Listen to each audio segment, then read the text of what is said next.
espero eu de peito aberto para receber, claro. receber e nós também para recebermos os teus contra-argumentos.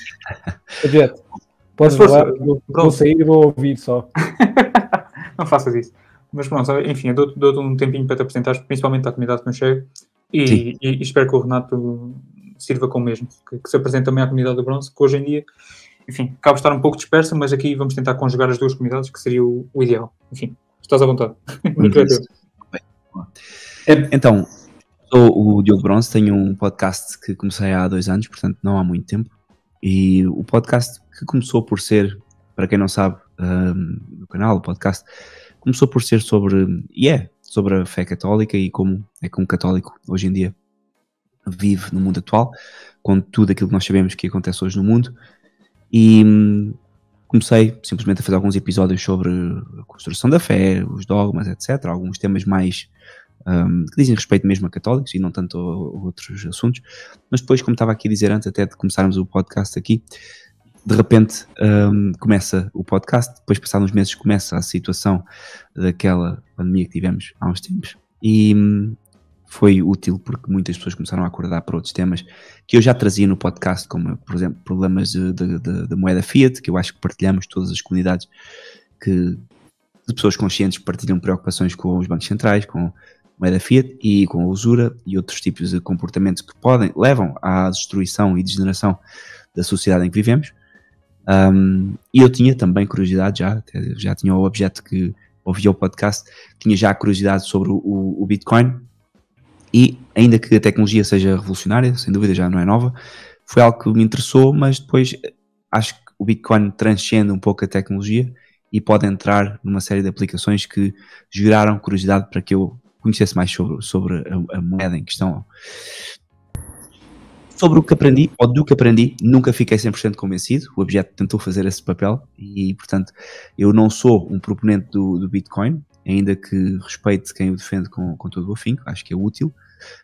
Acho que o Bitcoin em si mesmo pode trazer problemas, mas ao fim e ao cabo é como o tabaco, também é bom e pode trazer problemas, mas não quer dizer que toda a gente o use mal. Portanto, compreendo quem ganha dinheiro com o Bitcoin, neste momento, compreendo o que é fazer dinheiro com o Bitcoin, é conversão de dinheiro em mais dinheiro, mas o Bitcoin como moeda chave para solucionar o problema civilizacional que nós enfrentamos, é aí que entra o meu cepticismo e é aí que entra coloco as minhas dúvidas. E é isso que estou aqui hoje a fazer, ao fim e ao cabo. O Renato sei que é um proponente do Bitcoin e também penso que conhece um pouco da fé católica e vamos tentar chegar aqui a um consenso. Eu mostro as minhas preocupações e o Renato penso que também fará o papel dele. Portanto, é isso. Se quiserem fazer alguma pergunta, façam. Eu estou aqui no YouTube a ver a emissão, portanto eu estou a ver o chat, podem fazer alguma questão se quiserem. Excelente, Renato. Para a comunidade católica, tradicionalista, estás à vontade. Em relação à comunidade católica, o outro coautor do livro, o Alan Schramm, ele teria uma apresentação que ia ser bem mais convincente. Que Alan foi criado por freiras, se chama as freiras de mãe, não é isso? Foi para a Itália, já morou em instituições religiosas, ele vive na igreja todos os dias do ano, né? Mas Alan teria Alan teria uma apresentação aqui bem mais convincente. Eu fiz carreira acadêmica completa. Eu fiz engenharia, fui o primeiro do Brasil no ENAD, que é uma prova nacional que tem daqui no Brasil. Fiz direito por extraordinário aproveitamento. Fiz a carreira acadêmica na área de finanças, que é uma área que você estuda direito e que você utiliza a engenharia, a matemática, né? Era muito útil você utilizar a econometria, por exemplo, para estudar, performance de empresa e tal. E o objeto de estudo do meu mestrado, do doutorado e toda a minha vida acadêmica é porque não eram sustentáveis investimentos onde não tinha lei. O problema é que hoje isso se aplica no mundo inteiro. Não tem lei em lugar nenhum. Não tem lei nos Estados Unidos, não tem lei na Europa. Não existe legalidade. A gente vive num Estado que, na prática, ele é fascista. Que o Estado funciona para servir as elites, as grandes empresas do mundo, sem exceção. Acho que talvez o único bilionário do mundo que não tenha relações íntimas e corruptas com o governo seja Satoshi Nakamoto. Todos os outros tiveram que se submeter a algum tipo de troca de favorecimento político ilegal. Então, na hora que a gente vive num ambiente desse, as soluções que eu discutia há 25 anos atrás para países de terceiro mundo agora são universais. Ninguém vai dizer hoje que o governo americano é legítimo, não é isso?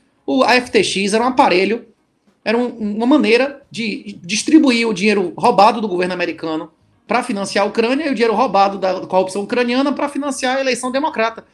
Tanto é que os pais do Sam Bankman-Friedman eram caras que trabalhavam há décadas, inclusive foram os caras que conceberam a campanha e que fizeram que o pedófilo lá fosse o candidato a presidente dos Estados Unidos. A FTX foi criada em 2019, quando começou a candidatura do Biden, né? Então, hoje em dia, o negócio virou feudal. Nossas relações hoje econômicas, elas são feudais, é de sucerania e vassalagem, como Lula disse uma vez. As leis não importam em nada, os tribunais não valem nada, o que importam são as relações pessoais. Você pode não estar sentindo isso em sua rotina, mas na hora que você perceber, por exemplo, o que é senhoriagem, o que é juro negativo, você vai entender que, ao contrário do que o Bronze falou, o Bitcoin não é trocar dinheiro por dinheiro, porque segundo os critérios aristotélicos de dinheiro, o euro não é dinheiro. O euro valia 1,3 dólar há 1 ano, 2 anos atrás, e agora estava valendo menos de $1 semana passada. O euro não é dinheiro, o euro é moeda, porque os caras imprimem quanto eles quiserem, não é isso? Ele não é uma reserva de valor, certo? Então, o Bitcoin é uma maneira de você... E a mais importante do que ser uma maneira de trocar moeda por dinheiro, que não é mais possível nem legal hoje, certo? Quem comprou ouro na Venezuela não conseguiu sair do país com ouro, e o mesmo o Camboja, Angola, Moçambique, todos esses casos o cara se lascou. Hoje, até hoje, chegou a valer 1/3 de fora da Venezuela o ouro lá, até hoje vale menos de metade. Então, o ouro não é saída. Quando você compra ouro, você financia os governos demoníacos, são entidades demoníacas. O Satanás ofereceu os estados a Jesus no deserto. No Antigo Testamento e no Novo, o Estado ordenou a morte de crianças, de bebês inocentes, não é isso? Primeiro dos bebês judeus e depois dos bebês de Belém para matar Jesus, não é isso? Herodes não ordenou a morte dos bebês até 4 anos, os meninos até 4 anos.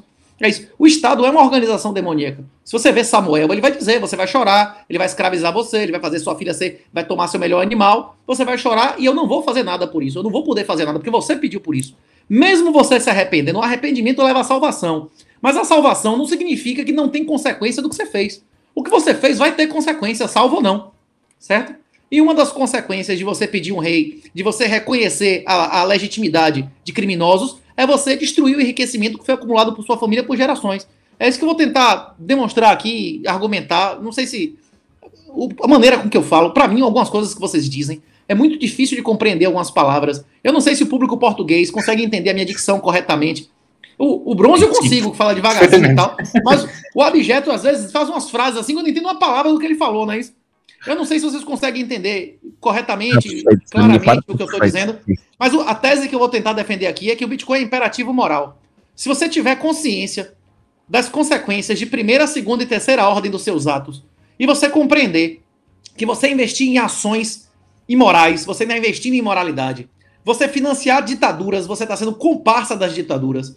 O único meio de reserva de valor hoje, que você não se torna comparsa de crimes, certo? De crimes inomináveis, satânicos, de servir ao Satanás, é comprar Bitcoin. Essa é a tese e a gente vai tentar demonstrar isso na conversa.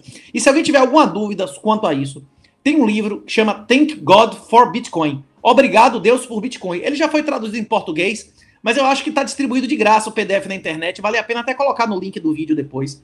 Ele não foi feito por católicos. Tem até um padre no meio, mas os autores, eles são protestantes. Talvez o Bronze não goste muito da argumentação do pessoal. Inclusive, eles conversam em relação à argumentação. Se ele seria... Eles discutem dentro da teologia judaica, dentro da teologia islâmica, eles discutem como o Bitcoin, em qualquer uma das interpretações do Antigo Testamento, é o dinheiro e é o meio de investimento mais perfeito que já ocorreu. Ele é o mais halal, não é isso? Mais halal. O menos pecaminoso que já existiu.